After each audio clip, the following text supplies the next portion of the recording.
యెషయా గ్రంథము 16వ అధ్యాయము.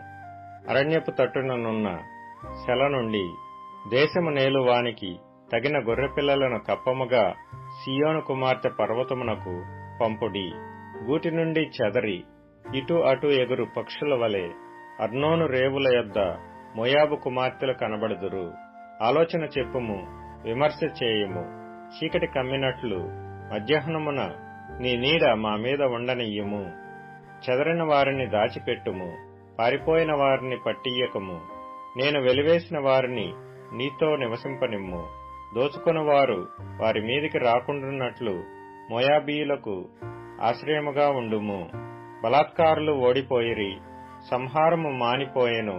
అణగద్రొక్కువారు దేశములో లేకుండా నశించిరి. కృప వలన సింహాసనము స్థాపింపబడును. సత్య సంపన్నుడై దానిమీద కూర్చుండి తీర్పు తీర్చునొకడు కలడు. దావీదు గుడారములో అతడు ఆసీనుడై న్యాయము విచారించుచు న్యాయము జరిగించుటకై తేవరించును.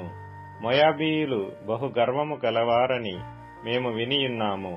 వారి గర్వమును గూర్చియు వారి అహంకార గర్వ క్రోధములను గూర్చియు వినియున్నాము. వారు వదరుట వ్యర్థము.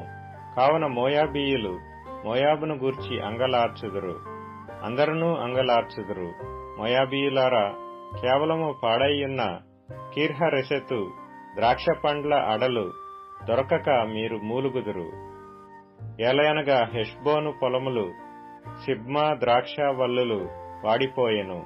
దాని శ్రేష్టమైన ద్రాక్ష వల్లులను జనముల అధికారులు అణగద్రొక్కిరి. అవి యాజరు వరకు వ్యాపించెను, అరణ్యములోనికి ప్రాకెను. దాని తీగలు విశాలముగా వ్యాపించి సముద్రమును దాటెను. అందువలన యాజరు ఏడ్చినట్టు నేను సిబ్మా ద్రాక్షవల్లుల నిమిత్తము ఏడ్చెదను. హెష్బోను, ఏలాలే, నా కన్నీళ్ల చేత నిన్ను తడిపెదను.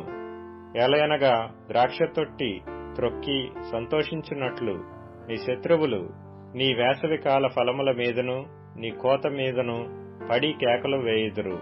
ఆనంద సంతోషములు ఫలభరితమైన పొలము నుండి మానిపోయెను. ద్రాక్షల తోటలో సంగీతము వినబడదు, ఉత్సాహధ్వని వినబడదు.